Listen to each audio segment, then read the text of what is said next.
minutes. We had started with the assignment of chapter number 3. We have done already 9 sums. 1 to 9 हमने complete कर दिया था. चलो 10 सम उठाते हैं. 10 sums are read somewhat like this.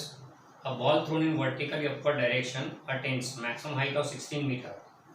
At what height would its velocity be half of its initial velocity? यानी सब में आपको दिया हुआ है कि ग्राउंड से किसी एक बॉडी को एक बॉल को प्रोजेक्ट किया वर्टिकल डायरेक्शन में. सपोज इनिशियल स्पीड v0 है. Initial speed is not given to you. बोला है कि ये बॉल ऊपर जा रहा है vertically thrown upwards. Now G हमेशा डाउनवर्ड डायरेक्शन में होता है, ग्रेविटेशनल एक्सेलरेशन डाउनवर्ड डायरेक्शन में. तो this body is moving against gravity. यानी रिटार्डेशन होगा तो speed will go on decreasing. Decrease होते होते होते होते कहीं पे जीरो हो गई स्पीड, कहीं पे स्पीड जीरो हुई. और स्पीड जीरो हो गई मतलब क्या, इससे आगे तो जाना नहीं है. So the ball will be returning from here downwards. यहाँ से रिटर्न करने मतलब क्या हो गई, मैक्सिमम हाइट हो गई. And this maximum height is given to you as 16 meter. अब v0 स्पीड से प्रोजेक्ट किया है, takes maximum height of 16 meter, यानी जहाँ पे उसकी स्पीड जीरो हो गई. तो हमें बोले ढूंढो ऐसी पोजीशन जहाँ पे उसकी स्पीड आधी हो जाए. What you are given is initial speed v0, acceleration negative g, that is minus 9.8 metre पर सेकेंड स्क्वायर.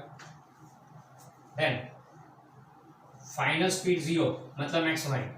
तब डिस्टेंस कोड कितना 16 मीटर. तो फाइनल स्पीड v0/2 कब होगा वो हमें फाइंड करना है, किस डिस्टेंस पे किस हाइट पे होगा. वैसे देखा जाए तो क्या बोलेंगे, v0 से 0 होगा 16 मीटर पे, तो v0 से v0/2 आधी हाइट पे हो जाएगा 8 मीटर पे. वैसे हम बोलेंगे आधे हाइट पे आधी हो जाएगी स्पीड. नहीं, ऐसा नहीं है. We have to find out that distance where the speed is half. चलो शुरू करते हैं. उसके लिए इनिशियल स्पीड की जरूरत पड़ेगी, इससे उससे पहले ढूंढना है. इक्वेशन में सॉरी आपको डेटा में दिया हुआ v0 v અને d, v0 a v અને d दिया हुआ है. तो कौन सा फॉर्मूला सूटेबल रहेगा इस सिचुएशन में. List of formula is already there, the 4-5 formula involve. Obviously the third formula will be better. तो 2ad equal to v² minus v0² use कर रहे हैं. चलो डेटा लेते हैं. Taking v equal 0, distance covered is 16 meter. तो 2 into a into 16 is equal to v² 0 minus v0². तो देखो v0² will be equal to minus a we already have negative 9.8. So this will be minus 32 into 9.8 is equal to minus v0². तो you'll get v0² equal to 32 into 9.8. ये इसको 9.8 ऐसे कैसे लिख देते हैं अभी. चलो अब जब हाफ स्पीड चाहिए हो वहाँ की बात करें तो सेम फॉर्मूला आगे. Now we have to take v equal to v0/2 आधी स्पीड. इस डिस्टेंस को क्या फाइंड करना है.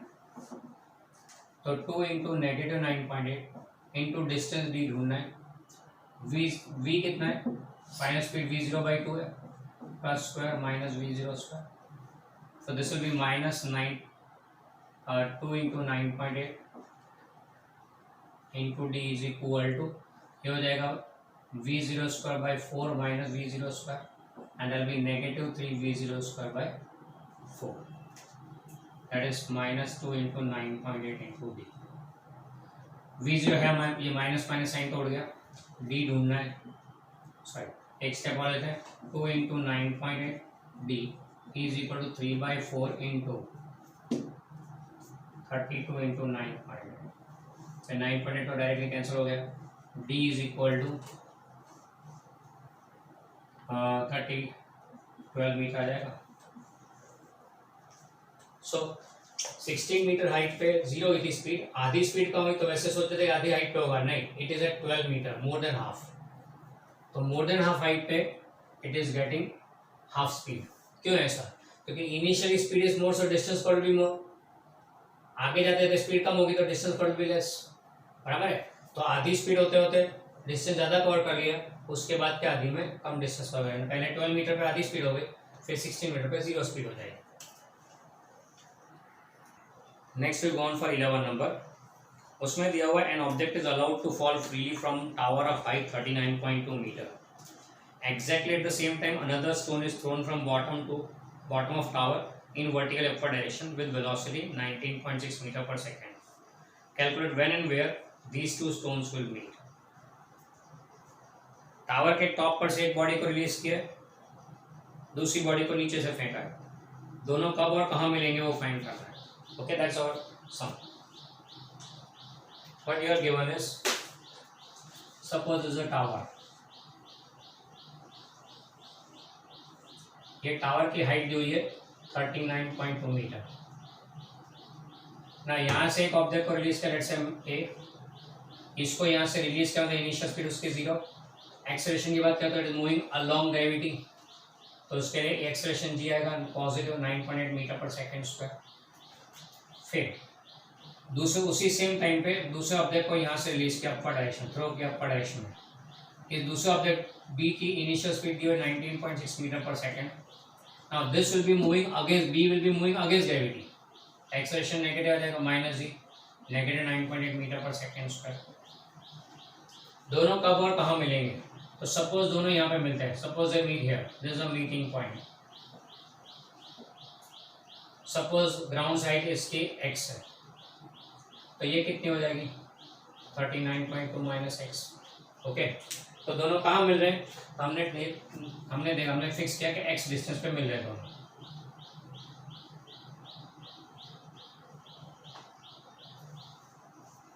दोनों यहाँ जहाँ मिल रहे हैं उसको हमने बोला let's say height x from the ground. Okay, तो b ने डिस्टेंस कितना कवर किया x, टाइम कितना लगा एट टाइम t, सपोज दोनों यहाँ मिले t टाइम में मीटिंग आ गया, बराबर है. a के लिए देखें तो डिस्टेंस कवर कितना है 39.2, टोटल टावर में से x है, तो इसका distance cover 39.2 minus x. And time तो दोनों को सेम, क्योंकि साइमल्टेनियसली दोनों को रिलीज किया हुआ है. हमें फाइंड करना है x और t दोनों फाइंड करना. वेयर एंड व्हेन, वेयर यानी कहाँ पर, at a distance x from height, at x height from the ground, and कब, व्हेन, एट टाइम t, ये फाइंड करना है हमको. ओके, तो शुरू करते हैं. ये given data v0 a d and t के बेस पर से कौन सा फॉर्मूला सूटेबल रहेगा यहाँ पे, तो लिस्ट ऑफ फॉर्मूला में अगर ध्यान से देखो you will find that this second formula will be more suitable. तो d equal to v o t plus half A T square, इसको यूज करते हैं. पहले इसे यूज करते हैं फर्स्ट ऑब्जेक्ट फॉर ए. तो ए के लिए लिखें तो distance covered 39.2 minus x is equal to, initial speed 0 है तो फर्स्ट टर्म गया उसका, हाफ ऑफ ए यानी 4.9 टी स्क्वायर, ये ए के लिए हो गया. Applying the same for B, B के लिए देखे तो क्या आएगा, तो बी के लिए distance covered is x is equal to v0 19.6 T, फिर plus half A T square, A क्या है यहाँ पे नेगेटिव 9.8 है तो माइनस 4.9 टी स्क्वायर. ओके, अब first instinct would be replacing this here, first instinct यही होगा, और फिर इसको रिप्लेस करने से दो अननोन रहेंगे तो सॉल्व करना मुश्किल है, इसलिए better is replace this x here, बराबर है. लेट्स से इक्वेशन 1 बोल देते हैं इसको इक्वेशन 2 बोल देते हैं, तो ज़्यादा बेटर रहेगा एक्स को रिप्लेस करना ताकि only one variable time remains. तो यूजिंग 2 in 1, तो क्या आएगा 39.2 माइनस एक्स यानी 19.60 minus minus plus 4.9 T square is equal to 4.9 T square. X के लिए आप ये रख दिया, 4.9 टी स्क्वायर कैंसिल हो गया, but you get is 19.60 is equal to 39.2, so therefore t comes out to be 2 second. यानी 2 सेकंड के बाद दोनों का मिलन होगा, both will be meeting after 2 seconds. And किस हाइट पे x फाइंड करना है, तो x की वैल्यू फाइंड करते हैं. Now using t equal to 2 second in equation 2, what we get is x is equal to 19.6 into 2 minus 4.9 into 2 का square, ये आ जाएगा 39.2 माइनस ये आएगा 19.6, तो 19.6 मीटर हाइट पे. यानी क्या लिखेंगे final answer, both the objects will meet at a height 19.6 metre from the ground after 2 seconds. Okay, ये आपका फाइनल आंसर हो जाएगा. Both the objects will meet at a height 19.6 metre from the ground after time 2 seconds. Okay, तो ये हो गया sum 11 number. This is marked as one of the important sum क्योंकि regularly asked in the exams. So next we go on for 15 number. 15 number सम भी कुछ ऐसा ही 11 number में किया वैसा ही है. वो वर्टिकल था 11 नंबर, ये हॉरिजॉन्टल है. क्वेश्चन में बोला हुआ है 2 particles start their motion from A and B with velocity 252 kilometre per hour and 144 kilometre per hour and acceleration 4 metre per second square and 8 metre per second square respectively in direction from A to B. A से B की तरफ जा रहे हैं दोनों. Prove that they will meet each other twice, यानी 2 बार मिलेंगे. Find when and where will they meet. Consider A B equal to 36.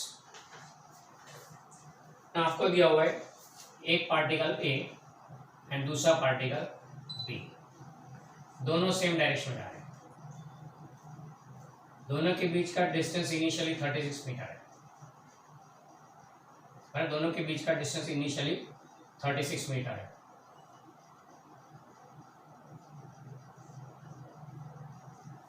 अब बोथ आर मूविंग, तो हमें बताना है दोनों कब और कहाँ मिलेंगे. पहले तो प्रूव करना है दोनों 2 बार क्रॉस होंगे एक दूसरे को. Both will B crossing each other twice. तो सपोज यहाँ पे मीट हुए, बराबर है. चलो इसको टाइम टी बोल देते हैं. At time T at a distance X from A, बराबर. तो शुरू करते हैं. पहले for particle A initial speed दी हुई है 252 किलोमीटर पर आवर. मीटर पर सेकेंड में कन्वर्ट करना तो 252 इंटू 5/18 करने का and that comes out to be 70 metre पर सेकेंड. फिर डिस्टेंस एक्सेलरेशन कितना है इनका, ए का दिया हुआ है 4 मीटर पर सेकेंड स्क्वायर एंड फिर distance covered x time taken t. Similarly B की बात करें तो फॉर बी इनिशियल स्पीड दिया हुआ है 144 किलोमीटर पर आवर. कन्वर्ट करें इसको मीटर पर सेकेंड में तो 5/18 से मल्टीप्लाई करें, this comes out to be 40 metre पर सेकेंड. बी का एक्सेलरेशन दिया हुआ है 8 मीटर पर second square. Distance covered by d B ने कितना डिस्टेंस कर दिया एक्स में से 36 minus x minus 36 and time taken है टी. ओके, डेटा देखो तो वैसे ही है. उसमें वर्टिकल था, एक ऊपर से आके नीचे से आके, दोनों अपोजिट डायरेक्शन में. यहाँ दोनों सेम डायरेक्शन में. वो वर्टिकल था, ये हॉरिजॉन्टल. उतना ही फर्क है, बाकी कहानी पूरी सेम. सेट ऑफ डेटा देखो तो भी सेम है. फॉर्मूला यूजफुल भी सेकंड वाला ज़्यादा बेटर रहेगा यहाँ पे. तो using the formula d equal to v o t plus half A T square, है ये फॉर्मूला यूज कर रहे हैं. तो पहले ए के लिए देखें तो क्या आएगा. फॉर ए फॉर्मूला में वैल्यू पुट अप करते हैं तो what it is x is equal to v o 70 t plus half of 4 यानी 2 टी स्क्वायर. फिर बी के लिए देखें तो for B applying this formula what you get is x minus 36 is equal to initial speed 40 t plus half of acceleration 8 है तो 4 t square. Okay, ये values आ गया अंदर. सिंप्लीफाई करने से वही स्टैंड्स. फिर से x को यहाँ डालते हैं. Let's say equation number 1, this is equation number 2. Now using 1 into 1 को 2 में सब्स्टिट्यूट करते हैं तो क्या देखने को मिलेगा 70t plus 2t square minus 36. ये क्या है कि हमने x को सब्स्टिट्यूट कर दिया यहाँ से लेके, ये पूरा यहाँ से लेके यहाँ पे रख दिया. Minus 36 equal to 40t plus 4t square. Clearly दिख रहा है क्वाड्रेटिक इक्वेशन बनने वाला है. सारा डेटा उस तरफ ट्रांसफर करते हैं तो 4 माइनस 2 यानी 2t स्क्वायर. फिर ये 70t उधर जाएगा माइनस, तो माइनस 30t माइनस 36 उधर जाएगा plus 36 equal to 0. Dividing the equation by 2 we get t square minus 15t plus 18 equal to 0. अब 15 को स्प्लिट करना पड़ेगा 2 पार्ट में, so that we get multiplication 18. 6 3 18 5 कौन से करेंगे 9 2.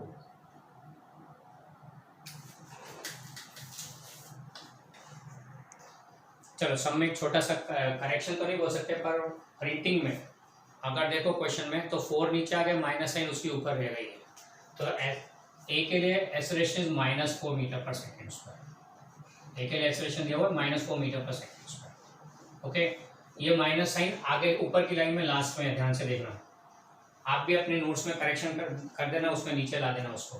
तो -4 है ये, तो यहाँ पे आएगा -2t स्क्वायर, -2t स्क्वायर, तो यहाँ हो जाएगा -2t स्क्वायर। अब ये उधर जाएगा तो बन जाएगा 6t square.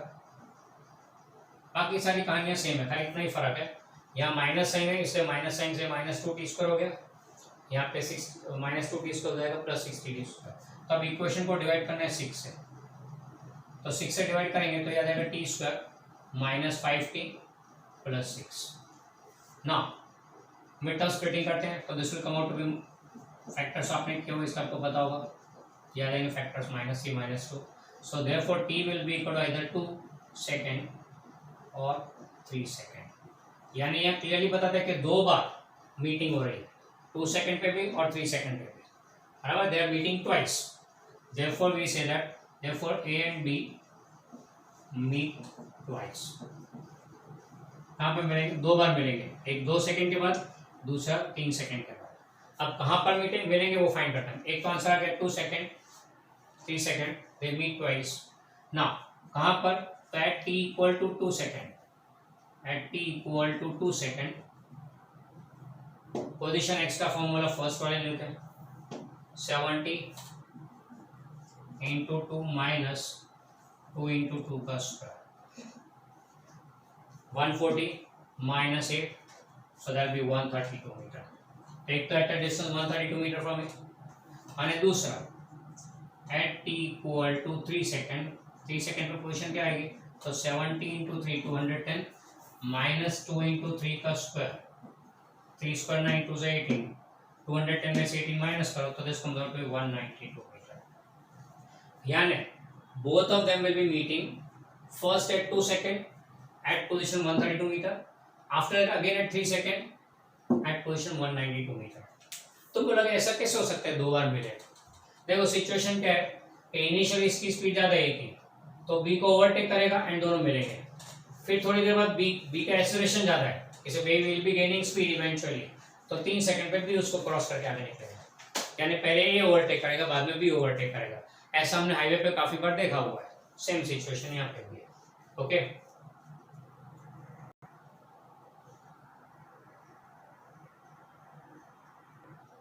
Next we go on for 14 number. 14 number थोड़ा अलग टाइप का सम है। क्वेश्चन में बोला हुआ है a train is moving with constant acceleration, when ends of the train pass by a signal their speeds are u and v respectively, calculate the speed of midpoint of train while passing signal। यानी question में क्या दिया हुआ है कि यहाँ पे एक सिग्नल है ट्रेन का,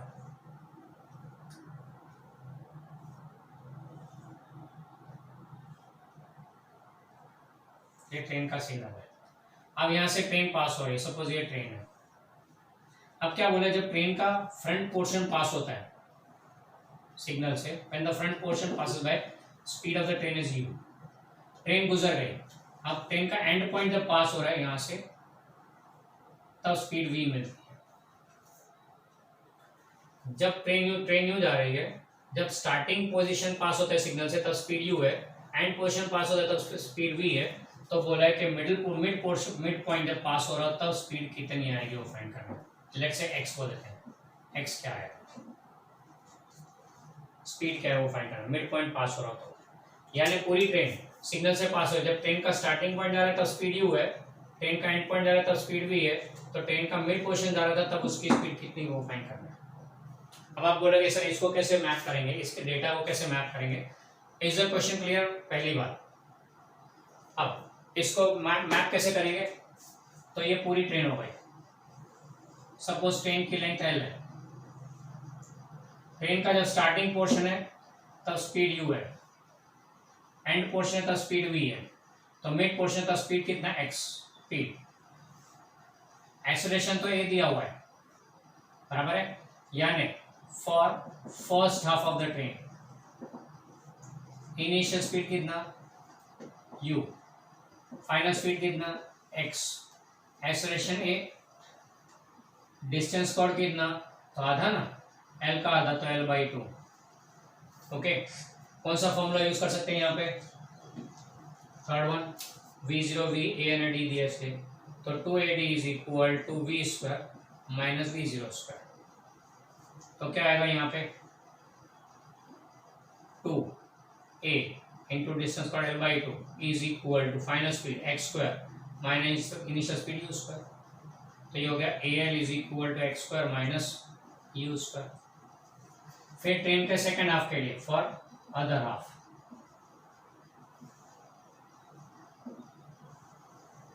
इनिशियल स्पीड कितना तो अदर हाफ ये हो गया, तो उसके initial speed x, final speed v, acceleration तो सेम a, डिस्टेंस पर आधी train l/2, formula same use करना 2ad equal to v square minus v0 square. Putting up the values 2 into a into l/2 is equal to final speed v square minus initial speed x square। ये हो गया al is equal to v square minus x square। Let's see equation 1, equation 2, equating 1 and 2, equating 1 and 2, what we get is x square minus u square equal to v square minus x square। Simplifying what we get is 2x square is equal to u square plus v square, therefore x square will be equal to u square plus v square by 2। तो x यानी speed at midpoint comes out to be u square plus v square by, this is how we do it। यानी at times you have to imagine the data properly, you have to visualize it this way। तो वही समय initial starting point पे speed u, and point पे speed v, तो mid point पे कितनी, starting पे u, एंड पॉइंट पे v, मिड पॉइंट पे x, and we do this one।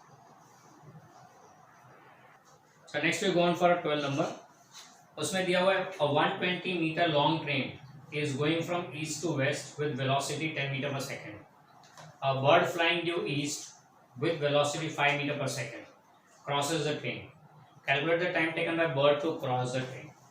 अब यहाँ पे दिया हुआ है कि एक ट्रेन है 120 मीटर लॉन्ग, ये ट्रेन है, it is moving from east to west. तो ईस्ट यहाँ पे डायरेक्शन इंडिकेटर दिया हुआ है, east to west and going like this with the speed of 10 metre पर सेकेंड। एक बर्ड है, the bird is flying towards east with the speed of 5 metre पर सेकेंड। तो बर्ड को ट्रेन को क्रॉस करने में कितना टाइम लगेगा वो फाइंड करना है। The length of the train is given 120 metre, यानी बर्ड के लिए distance to be covered is 120 metre, तो distance to be covered is 120 metre ये, तो कितना टाइम लगेगा वो फाइंड करना है। ट्रेन को क्रॉस करना है, ट्रेन दी हुई है, ट्रेन की स्पीड, तो स्पीड कितना दी है 10 मीटर पर second, distance to be covered 120 metre, time कितना लगेगा, तो v equal to D by T, इसे simply t equal to D upon V 120 upon 12 sorry 10, so that is 12 seconds। So 12 bird will take 12 seconds to cover the distance, पर देखे तो answer 12 नहीं दिया हुआ है, तो ठीक है हमने गलत स्पीड ले ली होगी। तो चलो फिर से एक बार v इक्वल टू, अच्छा बर्ड क्रॉस करे तो बर्ड की स्पीड ले लेते हैं 5 मीटर पर second, distance to be covered 120 metre, time taken, तो v is equal to D by t, तो t equal to D upon v, यानी 120 अपॉन 5, तो ये हो जाएगा 24 सेकेंड। तो बर्ड को 24 सेकेंड लगेंगे कवर करने में। सर ये भी आंसर नहीं दिया अंदर, तो ना 12 सेकेंड है ना 24 सेकेंड है, तो हुआ क्या गड़बड़ यहाँ पे, बर्ड को मूव करते लिया, ट्रेन को मूव करते लिया, तो हुआ क्या, अरे दोनों मूव कर रहे हैं। Here the thing is that both of them are moving, ये तो रिलेटिव मोशन का केस हो गया था, this is a case of relative motion. तो हमें क्या करना पड़ेगा, बर्ड की वेलोसिटी ट्रेन के रिस्पेक्ट में लेनी पड़ेगी, रिलेटिव मोशन है इसलिए।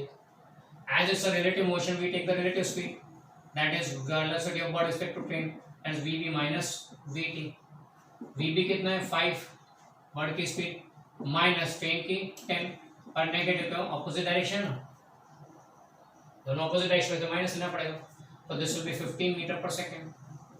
तो ये हो गया relative velocity of bird respect to train, distance to be cover 120 metre, time taken कितना आएगा वो फाइंड करना, तो v equal to D by t, so t equal to D upon v, putting up the values 120 upon 50, oh right that comes out to be t equal to 8 second, 8 second में bird ने cover किया distance. आप बोलोगे तीन सम करने के बाद आता है, अरे एक्चुअली क्या है, ये दोनों मूव कर रहे हैं, as both are moving we have to take the relative speed. अगर वन ऑफ देम मूव करता, मान लो बर्ड स्टडी होता, पेड़ पे बैठा होता, ट्रेन बाजू से गुजर रही होती, तो कितना टाइम लगता? ये पहला केस हो गया, यानी एक सम हो गया, bird is sitting on the tree, a train is passing by, how much time does the train take to cover cross the bird, पहला केस। दूसरे केस में हमने बर्ड का स्पीड लिया, ट्रेन मूव नहीं कर रही है, तो दूसरा केस कौन सा? ट्रेन खड़ी है रेलवे स्टेशन पे, बर्ड क्रॉस कर रहा है, तो बर्ड को कितना टाइम लगेगा क्रॉस करने में? 24 सेकेंड। अगर बर्ड स्टेशन ही होता तो ट्रेन 12 सेकेंड लेती कवर क्रॉस करने में, अगर ट्रेन स्टेडी होती तो बर्ड 24 सेकेंड लेता कवर करने में। ये तो दोनों मूव कर रहे हैं ऑपोजिट डायरेक्शन में, ऑपोजिट डायरेक्शन इसलिए नेगेटिव, एक स्पीड पॉजिटिव एक स्पीड नेगेटिव, तो रिलेटिव स्पीड 15 मीटर पर सेकेंड हो गई, तो 8 सेकेंड में बर्ड ने क्रॉस कर लिया। अच्छा, ये तो दोनों ऑपोजिट डायरेक्शन में है, अगर दोनों सेम डायरेक्शन में होते तो, अगर दोनों सेम डायरेक्शन में जा रहे होते तो इमेजिन करो क्या होगा, ट्रेन 10 मीटर पर सेकंड की स्पीड से जा रही है, bird 5 metre per second same direction में, तो bird will be running behind train कि रुक जा मेरे को क्रॉस करना है, रुक जा मेरे को क्रॉस करना है, ट्रेन की स्पीड ज़्यादा है, बराबर है, इससे ध्यान रखना। ये दोनों सेम डायरेक्शन होता तो कभी भी क्रॉस ही नहीं होगा, क्योंकि ट्रेन की स्पीड ज़्यादा हो तो आगे चलती रहेगी, बर्ड बेचारा पीछे कहीं रह जाएगा, आधी स्पीड पे मूव कर रहा है इसलिए।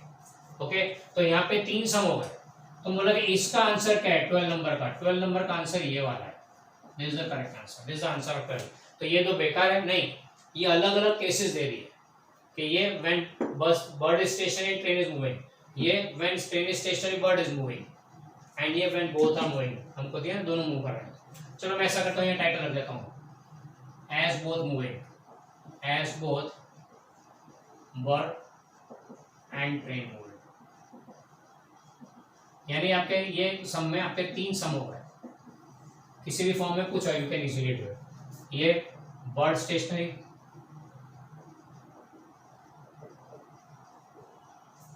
ये train stationery,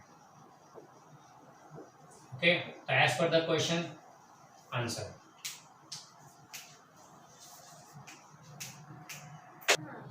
next we go on for 13 number, a driver of train A moving at speed of 30 metre पर सेकेंड, ड्राइवर ने ट्रेन मूव कर रही है 30 मीटर पर second, observes another train B moving on the same track and in the same direction with speed 10 metre पर second. ऐसा कभी हो सकता है कि ट्रैक पे 2 ट्रेन चल रही हो, एक धीरे दूसरी पीछे आ रही हो फुल स्पीड, आज ज़्यादा स्पीड पे, इंडिया में पॉसिबल है। He immediately applies brakes that gives his train constant retardation of 2 metre पर सेकेंड स्क्वायर। ये किसकी बात है? ट्रेन ए की बात है।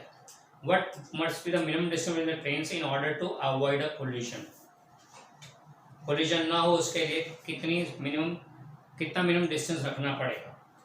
अब यहाँ पे दिया हुआ है आपको 2 ट्रेन है, एक train A moving at the speed of 30 metre पर second, train A moving at the speed of 30 metre पर सेकेंड, सेम ट्रैक पे देखते हैं दूसरे ट्रेन को which is moving at the speed of 10 metre पर सेकेंड, बराबर है।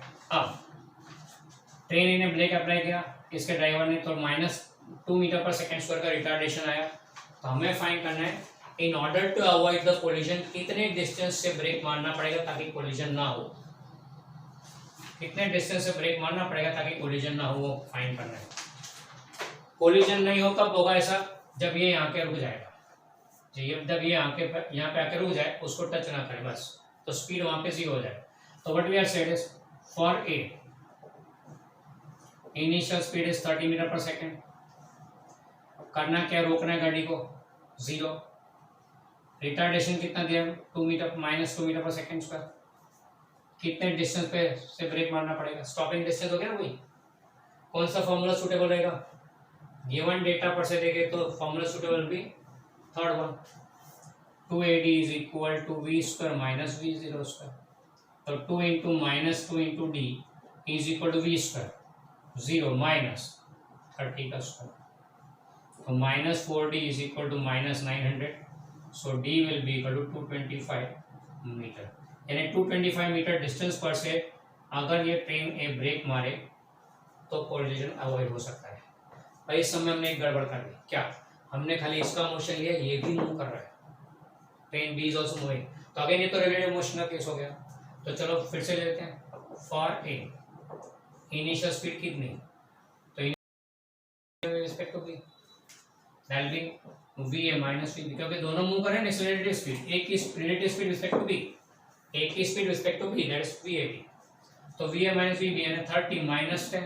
सर नेगेटिव नहीं करने का, नहीं, both are in same direction, तो दोनों की speed positive. Okay, so this comes out to 20 metre per second. तो नेट स्पीड कितनी मिल रही है? 20 metre per second.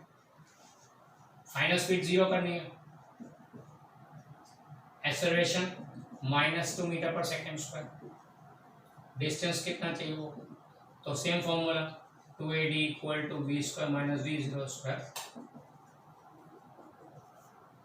2 into -2 into d is equal to 0 minus 20 का स्क्वायर।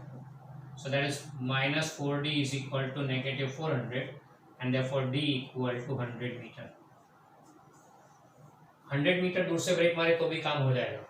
आगे क्या था? 225 मीटर पर डिस्टेंस पे ब्रेक मारे तो जरूर होना था। अगर सम में ऐसा दिया हो, लेट्स से एक्स्ट्रा, कि ये ऑपोजिट डायरेक्शन आ रही है, b is moving this direction,